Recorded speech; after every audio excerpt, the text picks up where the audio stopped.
Hey guys, CreamCrazy here. Welcome to my Money in the Bank 2012 predictions video. Now, this pay-per-view, I have to say, in terms of build, has been okay in getting these 4 advertised matches to where we are now. The build for each feud has been pretty well done. The only problem I have with this, everybody, is the fact that there is only 4 matches. 4 advertised. Honestly, 4 matches. Sure, the Money in the Bank matches will probably go 20-30 minutes a piece. Combine, what, 2 or 3 minutes for entrances of everyone in, and you get a rightful best part of an hour's worth of, or at least 45 minutes worth of a pay-per-view. That is fine. The fact is, we should have at least 3 other matches on this card. One I can bet right now is going to be a Ryback squash match. The rest of them I have no idea. And that, sure, leaves us guessing, but I hate that. I hate it when we have to guess a card every time. Okay, before I get into this video, I want to just appeal to the WWE creative team.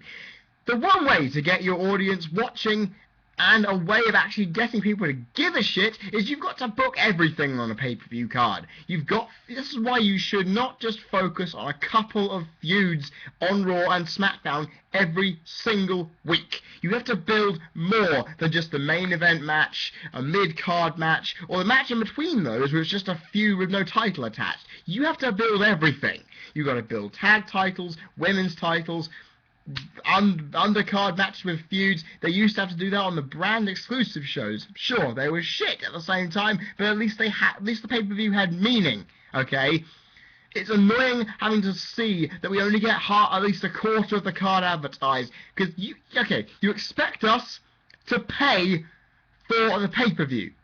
Therefore, you should advertise everything. You shouldn't just expect us to buy it because we're fans and we are that fucking gullible to think, okay, I'm a WWE fan. I'll buy everything you guys put out because I'm that fucking dedicated.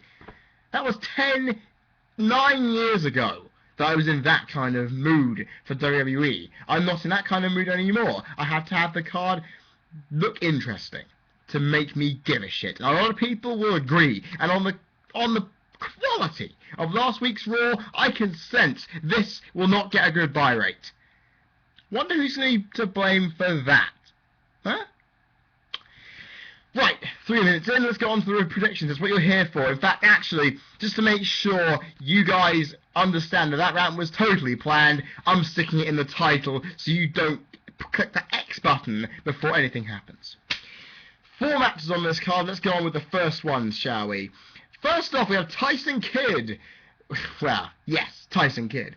Taking on Damien Sandow, Christian, Tensai, Santino Marella, Cody Rhodes, Dolph Ziggler, and Sin Cara in the World Heavyweight Championship Money in the Bank ladder match.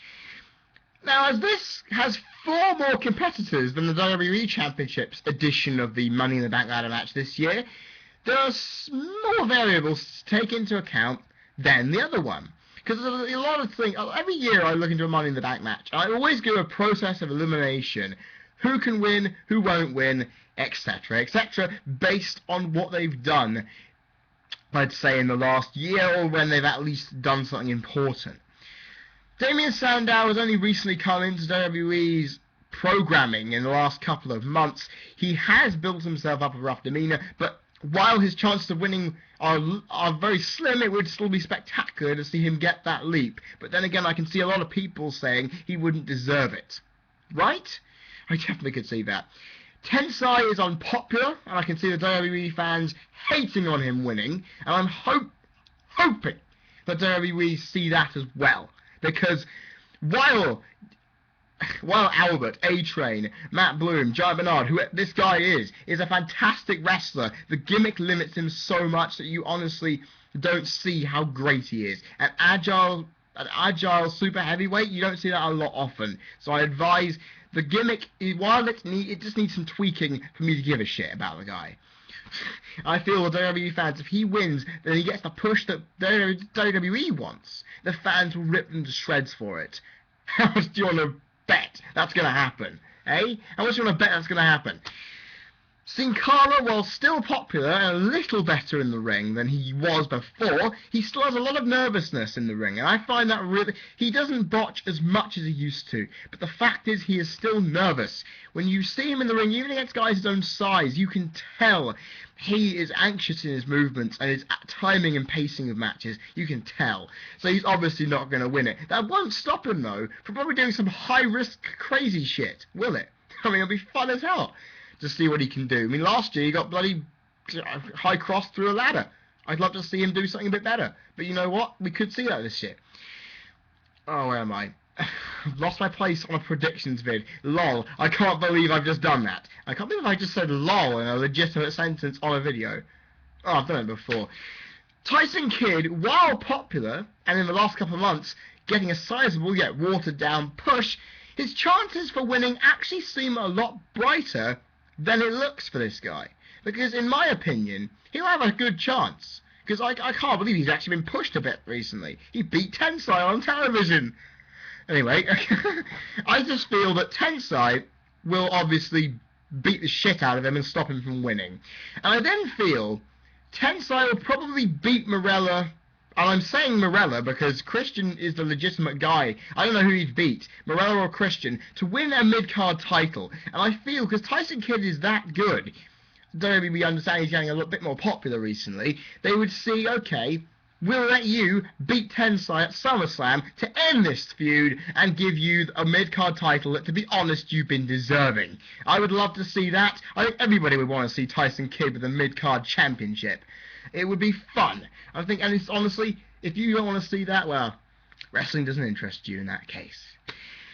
While Morella and Christian are both really popular, and especially in the case of Morella, whenever he's doing anything, people go mental. Hey, even me. He's a good guy. They both have mid-card titles, and therefore they have a division to carry. And sure, that Tensai idea may happen, it may not happen, but in my opinion, it rules them out completely if they've got mid-card titles. Sure, they could go in, win it, and say, look, I'm going to be the first person to cash in Money in the Bank and hold both the titles at once. That's a good way to fuel and the desire to become immensely successful, especially in the case of Morella, you know. Could be. But then this, of course, leaves me with the two favourites in this match, Cody Rhodes and Dolph Ziggler. I love both their in-ring work. I feel that they deserve a world title shot because they've put over heels. They've been great heels, putting over faces for months on end, and I feel they deserve to be given the rub that they need. This is really difficult for me, because I said Cody Rhodes will win the world title sometime this year in my Wrestling Rant Awards last year. I also feel Ziggler deserves it, because he's done a lot more. But I will say this, knowing the commitment Ziggler puts forward in his matches and his character, I feel I need to side with Ziggler. Simply because Cody has gone really nowhere since the Big Show feud ended. And he hasn't got the momentum that Ziggler has. I mean, Ziggler has the fact that he looked good wrestling against Sheamus in a match he had no idea he was going to be in. That is impressive. And also, with Vicky at his side at Raw, he still puts on good showings. He's a tweener at the minute. He's got Vicky, which makes him an immediate heat magnet, but he's also liked because of his in-ring style. Anything's possible with this guy. Therefore, I assure you Cody will be champion by the time the year is out. But the honour of this match, the winner of the World Heavyweight Championship, Money in the Bank, will have to go to the show-off. Because it's obvious, but with a guy on that form, it's more likely they're going to give Ziggler the rub he definitely deserves for what he's done in the last year or so. Good. Good indeed. Next, I'm going to go for the World Heavyweight Championship match here, people. Sheamus versus Alberto Del Rio. Now, I finally get to see this match. I'm actually looking forward to it. Mostly because this feud has been getting a little bit more intense recently. And the fact is that over the limit, it should have been a one-on-one, but it was made a fatal four-way for some reason. Del Rio was then concussed out of the intended match at No Way Out. Meaning, I'm actually wanting to hope that Del Rio performs well here. Hopefully these two have some decent chemistry. Although I'm still under the impression that Sheamus will get a very long title reign. And in my opinion, that's obviously going to mean that Del Rio will lose. Del Rio, however, in my opinion, will be the closest guy to beat Sheamus, and I feel that simply because he's Del Rio. It's really simple, isn't it? And he will beat the Celtic, and I feel that the Celtic Warrior will just whip him a few, but Del Rio will come almightily close. Whether it is because of Rodriguez interfering, whether it's because of some other shit, I have no idea. But I'll just say this: Sheamus will win. End of story. Next, we have the WWE Championship Money in the Bank match, which, surprisingly, has only 4 people in it. Big Show, Chris Jericho, John Cena, and Kane, all former WWE champions. We don't get that aura of wondering, oh, this guy can win a championship from this match. Yay! Simple, really. Now, why there are only 4 people in this match boggles my mind, because it hasn't really boggled my mind recently, because I heard a news article online of people could be added to this match at the last minute. Miz, Rey Mysterio, even if Sheamus loses the title, could be included too. And I think, okay, that's cool. You give us a few surprises, but at the same time you piss us off for underwhelmingly booking this match. Again, it's a factor of surprise, but surprise never always works, does it? Okay, I even think they could put Triple H in this, just so Lesnar could show up and screw him over. They could do that, advancing storyline. Thinking, oh, and Lesnar could just go on saying, look, you're even in a corporate role, you're just being a glory hound, going for the title again. It would be immensely impressive to see them advance the storyline in that way.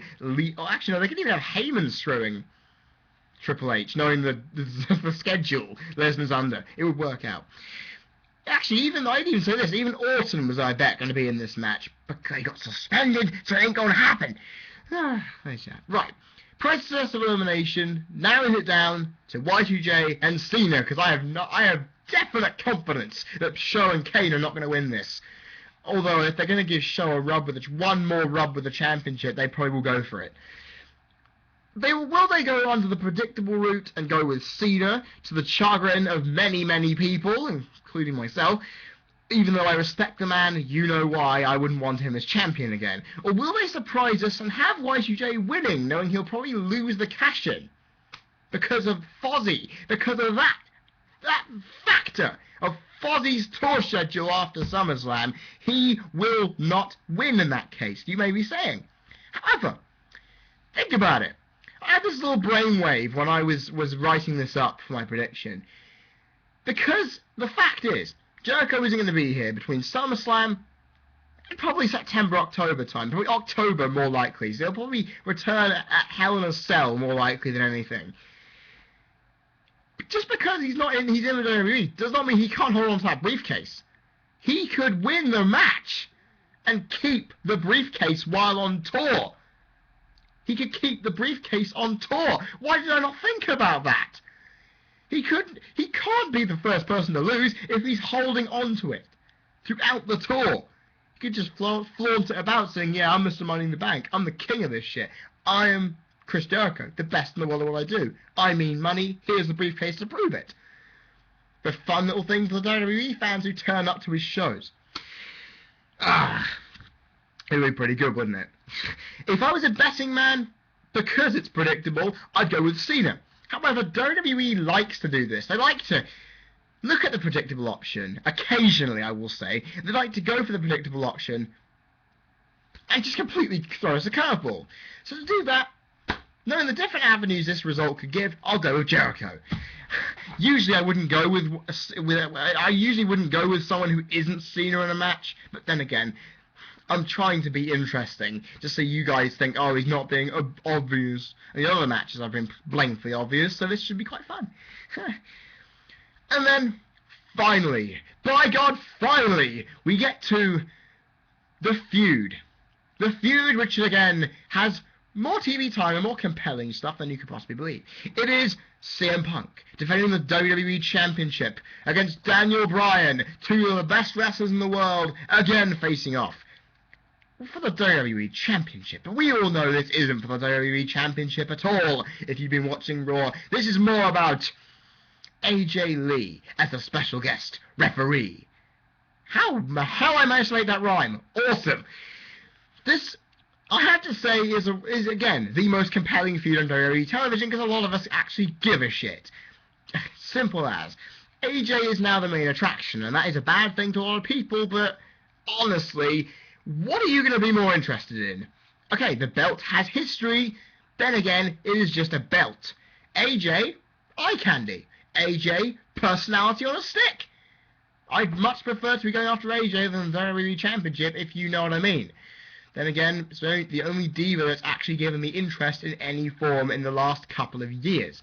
Nonetheless, this match, despite being about AJ, is also about being the best in the world and being the WWE Champion to prove it, as both these guys are qualified for it. And I will say this, both the matches these guys have had in the past have been great. Even the TV matches have intensity and energy with them. The former NXT darling, however, holds the destinies to both these guys in the palm of her single hand. Because that's all she has to do. 1, 2, 3, or just wave to the referee saying, there's the bell. And the obvious thing we have to think about here is, what is AJ going to do? Is she the tangible in this that makes the match go one way or another? Who will she screw? What will she do to make the match finish in any way she possibly can? Because she can make it happen anyway. She could decide to immediately rule no DQs. She could see Punk or Bryan hitting each other with something and she'll go, fine, I'll leave that. No problem. The questions will be answered going into the match, but when looking at the two combatants, it's obvious again there's a choice between two stellar and fantastic wrestlers. I said in my predictions for the last pay-per-view that Punk will lose this match. And I honestly stand by that. Because I have a process of just how this feud will go. And I thought this up pretty well. Now, I know people don't think that Punk will turn heel because he's too much of a face, and they've left it a bit too late to turn Bryan at this point. Or the fact that Bryan still isn't a heel enough to make him stay and be... And also, apparently WWE is lacking on heels. Apparently they're lacking on heels. In my opinion, there are more heels in WWE than there are faces, so if they're going to turn Bryan face and Punk heel, because I know you think that's nuts, honestly, to think that they will change, do a double turn in this match. Well, you never know.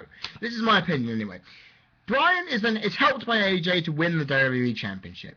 She, then, as the crazy chick she is, kicks him in the nuts and sides with Punk, because obviously Punk said he wouldn't propose a marriage to AJ, and he obviously, with that crazy, evil-looking smirk on his face, would obviously make him turn heel because, well, he has the body language to turn himself heel at a snap of a finger. And they will basically, as a crazy couple, go around tearing the WWE apart, because they'll be unpredictable as fuck in the situation they're in. The crowd will then be sympathetic towards the WWE champion, at a disadvantage. But also, he's slightly popular because he has the yes chance. And not to mention, if he manages to basically leap on the fact that his shirts and chants are going around like hotcakes, it will mean this guy could actually be a decent face. Sure, he wouldn't be the ideal picture-perfect face of a company like Cena, but at least he's someone we can give a shit about. Punk is a great face, but he's an even better heel, and Jeff Hardy should know that. If Bryan uses the intensity of his heel mic work in his face promos, he would be much better as a face for it. And that would make this feud a lot better, and it would be much better going into a big SummerSlam payoff. Say a 60-minute Iron Man match. I think everybody would want to see that. So to make this a real winner, to basically make this feud become a real winner, Bryan will have to win this. Just because, okay, again, I'm a Punk fan who's not siding with Punk. Then again, I've whittled it down to a way I want the feud to go. Makes it simple. And basically, knowing how, with HBK as a special referee, he made the match awesome. Let's see if AJ can do as good. Because this is her moment in the sun. And knowing on Raw last week, she did awful. She was crap on the mic. But this, we're hoping she can do a bit better for. Let's hope. Let's hope she can shine in the spotlight of a B-grade pay-per-view. Eh? And ladies and gentlemen, it took me still 20 minutes to go through 4 matches. Believe me, I can take ages with my reviews, and you know it. But that, ladies and gentlemen, at 20 minutes is the end. Hope you all enjoyed this video, and I hope you're looking forward to the pay-per-view, because obviously this does not look like the best pay-per-view on paper right now, but Money in the Bank always, the Money in the Bank ladder matches will always give us something to smile about. Guaranteed. So, what do you think? What are your predictions? Post a video response or a comment down there in the comment section. I appreciate to hear what you guys think. Also, not to mention, click the subscribe button up there if you want to get my results video in your feed automatically. Or, if you're on Facebook, just like my page down there. You also find my videos in the pages of the British Fist Universe, Wrestling Fan Nation, so if it doesn't appear in your YouTube feed because you haven't clicked the subscribe button up there, you can just find me on Facebook, but I appreciate the subscribe anyway. It's worth it, seriously. Also, Q&A questions. Remember, the August Q&A, I'm accepting questions all the way through the rest of the month, so keep them coming. Also, I know there's one guy on Skype who keeps trying to voice call me. I don't do voice calls often.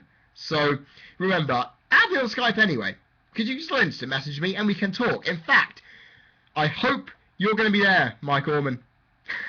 I hope you're going to be there. Because we're going to have an epic discussion about Money in the Bank. And we're going to love this pay-per-view. Because I love talking to people while watching pay-per-views. It's awesome. Ooh. I just remembered something. Well done to the Black Rose 1991, aka James Lee Morehouse, for guessing correctly a WWE DVD I bought recently. Because I bought this at Kex the other day. I haven't bought anything recently to warrant an unboxing of any kind, but I bought this and I'm happy with it. The WrestleMania 23 tin. That's right. I got the tin. Yeah. Everything in here. Everything in here is complete. It still smells like Kex. Everything in there. The discs, insert, poster, everything is in here, and it's complete. Bet you're wondering how much I paid for this. Huh? How much do you think I paid for this? Because this is worth roughly 20 to 30 quid on a retail market in HMV or something like that. £8. 8 solitary pounds I paid to get this. And to be honest with you, I don't normally buy wrestling DVDs from Kex because I already have a lot of them already. They're often there. So therefore, to find this in good condition, mind you, in the tin, £8, bargain. Absolute bargain. And probably the cheapest 3-disc set I've ever bought in a WWE factor. Awesome. Right. That's that out of the way. I'm done, guys. I've been Cream Crazy.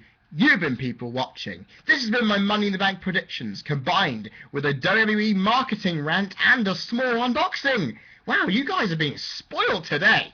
And I will see you Monday morning for my Money in the Bank results video. And I must tell you, I've got a big day for Monday, so I'm probably going to tire myself out watching that show. See you guys then. Hope you have a fantastic Saturday and Sunday. Also, good luck to Amir Khan tonight. He's going to do well in the boxing. Also, let's just hope that Chisora and what's the guy? Chisora and Hay beat the crap out of each other. Let's hope. See you guys. Have a good weekend.